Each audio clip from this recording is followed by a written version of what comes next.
اکثر ہمارے خیال اور عمل میں فرق رہ جاتا ہے، اس خسارے کو کیسے پورا کر سکتے؟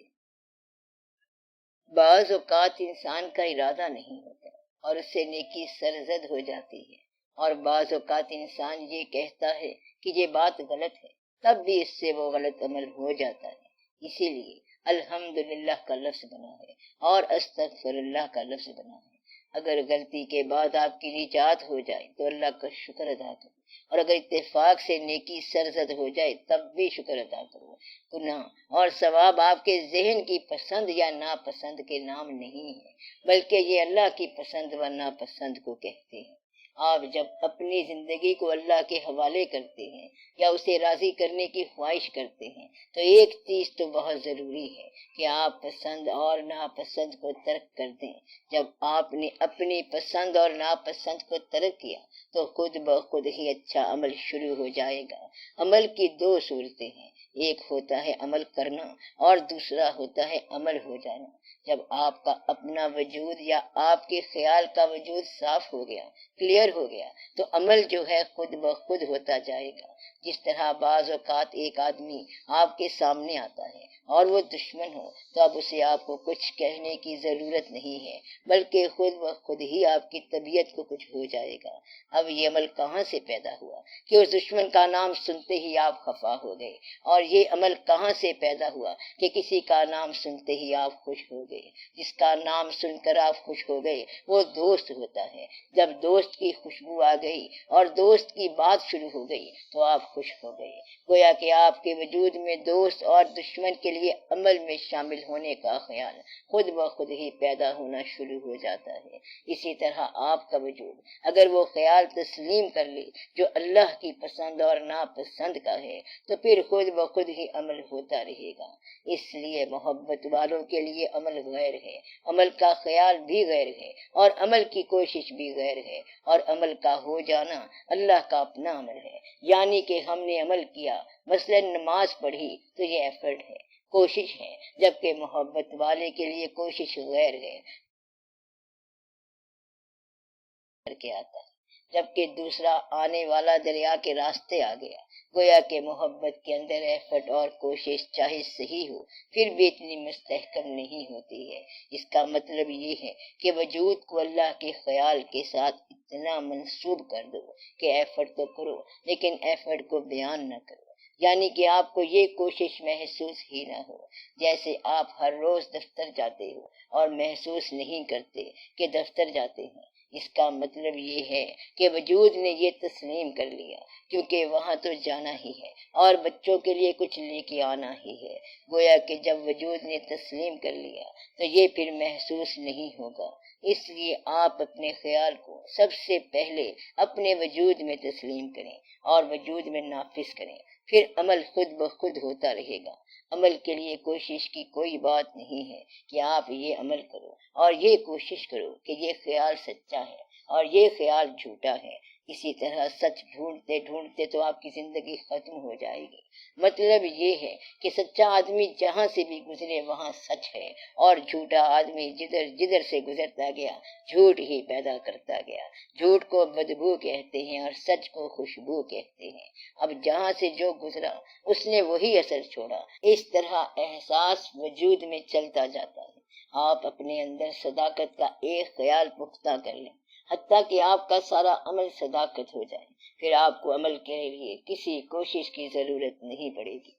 پھر یہ ضرورت نہیں ہوگی کہ آپ کسی فارمولے کو ڈھونڈیں، پھر آپ جہاں مرضی جائیں، کائنات آپ کے لیے آزاد ہے، بشرط کہ آپ اللہ کے ہاں پابند ہو جاؤ۔ اگر آپ اس کے ہاں پابند ہو جاؤ گے تو یہ کائنات آپ کے لیے آزاد ہے، اور اگر آپ اس کے ہاں پابند نہیں ہوتے تو پھر یہاں پابندی ہی پابندی ہے، اور آپ کے لیے اس کائنات میں قدم قدم پہ خسارہ، قدم قدم پر نقصان، قدم قدم پر اندیشہ، پریشانیاں اور ندامتیں، حسرتیں اور دوسرے تماشے ہوں گے۔ اس کی کیا وجہ ہے؟ وجہ یہ ہے کہ جتنے انسان ہیں اس پوری کائنات میں وہ خسارے میں ہیں۔ اللہ تعالیٰ کا ارشاد ہے کہ جہاں کوئی انسان ہے وہ وہاں خسارے میں ہے۔ خسارہ یہ ہوتا ہے کہ آپ کے پاس سرمایہ زیادہ تھا لیکن آپ نے خریداری تھوڑی کی۔ خسارہ یہ ہوتا ہے کہ آپ کے پاس امکانات زیادہ تھے لیکن آپ کی دریافت تھوڑی تھی۔ خسارہ یہ ہوتا ہے کہ آپ کے قوا بہت زیادہ طاقتور تھے لیکن آپ نے کمزوروں والی بات کی۔ ان سب کو خسارہ کہتے ہیں۔ پیدا کرنے والا خود کہہ رہا ہے اور زمانے کی قسم بھی کھا رہا ہے کہ جہاں کہیں انسان ہے وہ خسارے میں ہے۔ زندگی میں انسان بتدریج تنزل کی طرف جا رہا ہے۔ مطلب یہ ہے کہ وہ آہستہ آہستہ تحلیل ہوتا جا رہا ہے۔ آپ کہیں گے کہ سب سے اچھا زمانہ گزرا ہوا زمانہ ہے۔ جب تک انسان یہ کہتا ہے کہ آنے والا زمانہ اچھا ہے تو وہ ایک بچے کی طرح ہوتا ہے اور ہم اس کو شعور والا نہیں مانتے، کیونکہ بچے نے ابھی غم دیکھنے ہیں، خوشیاں دیکھنی ہیں اور آنے والے زمانے دیکھنے ہیں۔ جو شخص یہ کہتا ہے کہ میں بڑا ہو کے کچھ بنوں گا تو اسے بچہ کہتے ہیں۔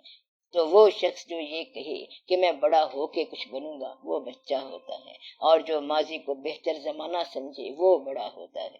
تو بڑا ہونے والا انسان دراصل زوال کی طرف جا رہا ہوتا ہے، یعنی کہ جس شخص نے بھی زندگی میں قوا کا، صحت کا، خیال کا، اخلاقیات کا اور عبادت کا عروج حاصل کیا، وہ خود اندر سے تحلیل ہوتا جا رہا ہے۔ حتیٰ کہ عبادت بھی زیادہ عمر میں جا کے ہو نہیں سکتی، کبھی جسم ہڈیاں ہو کے رہ جاتا ہے اور کبھی گوشت نہیں رہتا۔ مطلب یہ ہے کہ عمر کے ایک حصے میں عبادت کی خواہش تو ہوتی ہے لیکن وہ خواہش عبادت نہیں بن سکتی، کیونکہ کوئی نہ کوئی عارضہ لاحق ہو جاتا ہے۔ تو گویا کہ انسان اس طرح بھی خسارے میں اور اس طرح بھی خسارے میں ہے۔ انسان اگر کوئی عمل نہ بھی کرے تب بھی غم میں مبتلا ہو جاتا ہے۔ مثلاً بیٹھے بیٹھے انسان صرف خاموش اور بیٹھا ہوا انسان غم کی خبروں سے دوچار ہو جاتا ہے۔ یہ غم باہر کی دنیا سے آتا ہے اور اس طرح بیٹھا بیٹھا انسان اداسی سے آشنا ہو جاتا ہے۔ اسی طرح بیٹھے بیٹھے انسان کو پیٹ کا یا گردے کا درد ہو جاتا ہے، تو یوں انسان خسارے میں چلا جا رہا ہے۔ اللہ نے یہ فرمایا ہے اب اس خسارے سے نکلنا چاہیے۔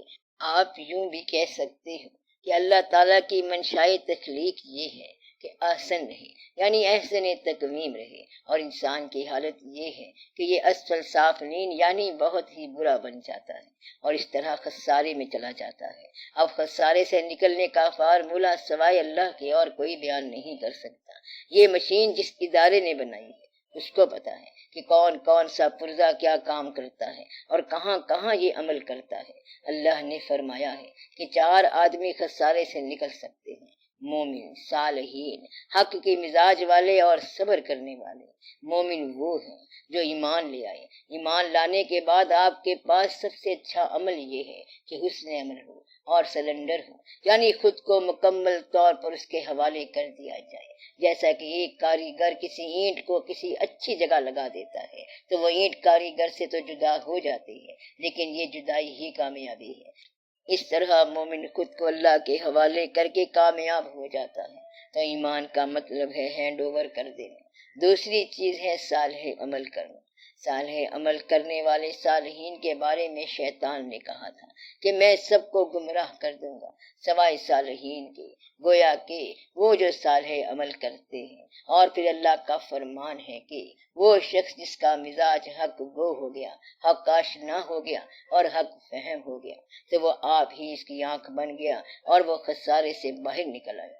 ایسا حق والا شخص خسارے سے باہر کیسے نکل آیا؟ وہ جھوٹ سے بچ گیا۔ تو جھوٹ بہت بڑا خسارہ ہے۔ ایمان نہ لانا خسارہ، صالح عمل نہ کرنا خسارہ، اور حق نہ سمجھنا، حق نہ بولنا یا حق کا ساتھ نہ دینا بھی خسارہ ہے۔ اللہ کا فرمان ہے کہ اگر حق کا ساتھ دیتے دیتے آپ آزمائش میں پڑ جاؤ تو خاموشی سے میری طرف رجوع کرو۔ خاموشی سے اللہ کی طرف رجوع کرنے کا نام ہی صبر ہے۔ آپ یہ کہیں کہ ہمارا بس اتنا ہے اور آگے سب تیرا ہے۔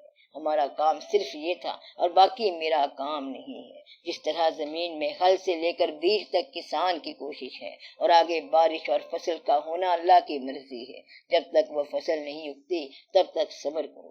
گویا کہ خسارے سے نکلنا ضروری ہے اور نکلنے کے لیے صبر چاہیے۔ اگر مال کم ہو اور خریداری زیادہ ہو تو یہ خسارہ ہے، اور طاقت اگر کمزوری میں چلی جائے تو یہ بھی خسارہ ہے۔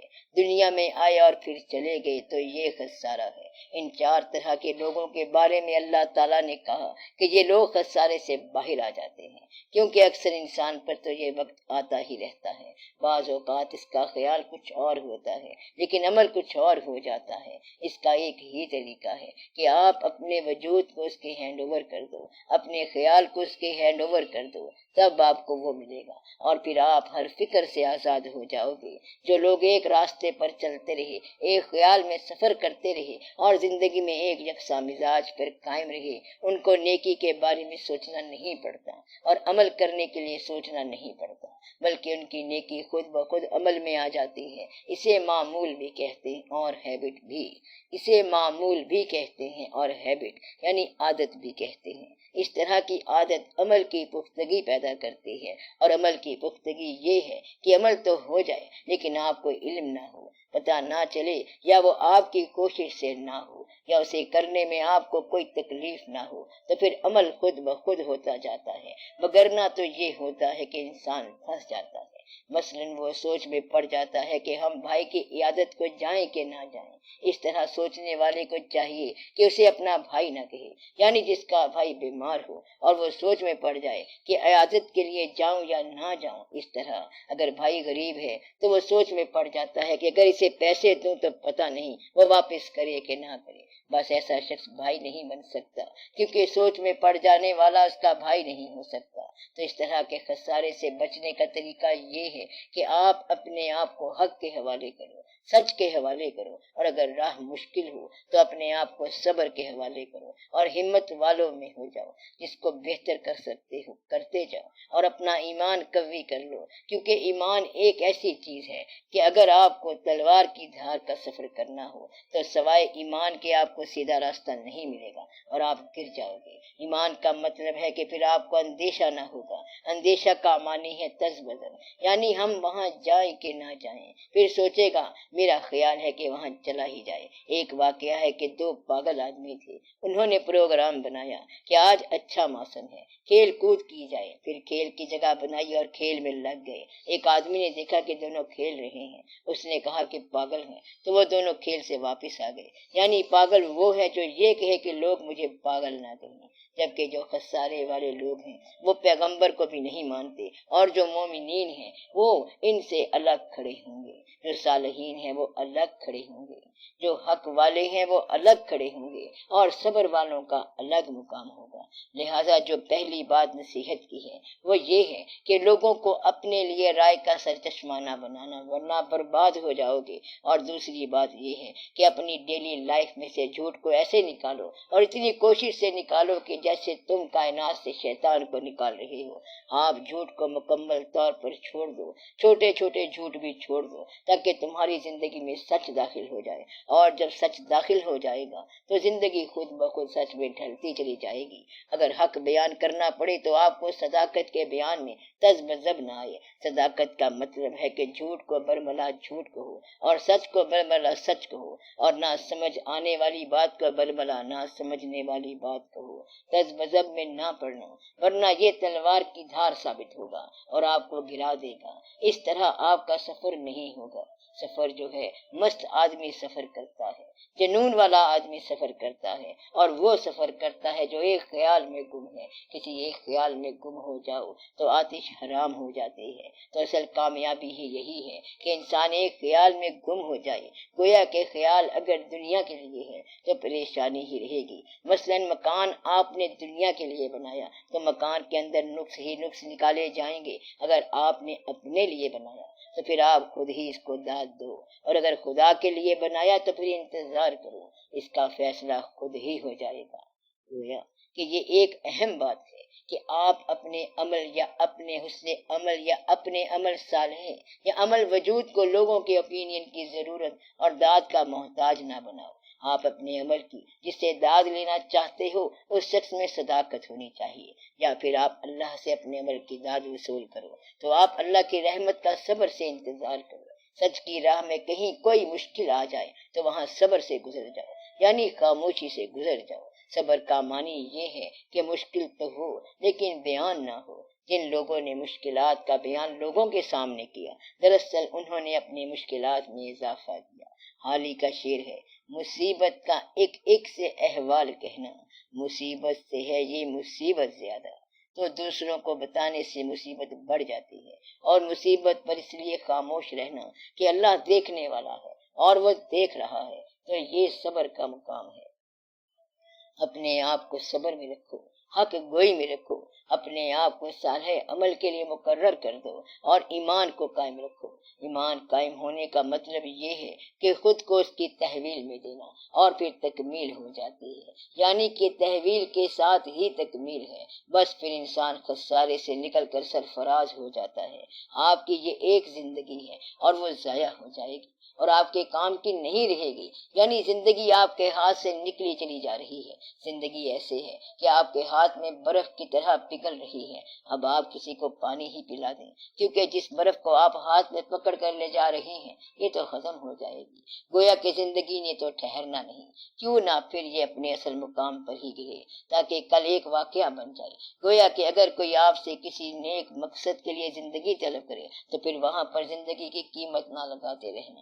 مثلاً ویسے تو آپ بیکار بیٹھے ہوئے ہیں، جیسا کہ اکثر لوگ کرتے ہیں کہ بیکار بیٹھے ہوئے ہوتے ہیں، اور ان سے کام کے لیے کہا جائے تو کہتے ہیں کہ ٹھہر جا میں ذرا مصروف ہوں۔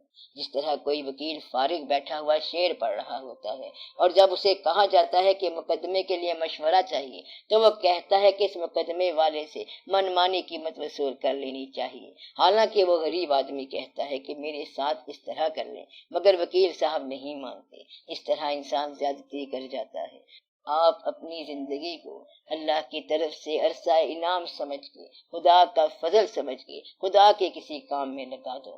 آپ اپنے عمل کو ایمان کے تابع کر دیں تو اس طرح آپ خسارے سے نکل آئیں گے اور بچ جائیں گے۔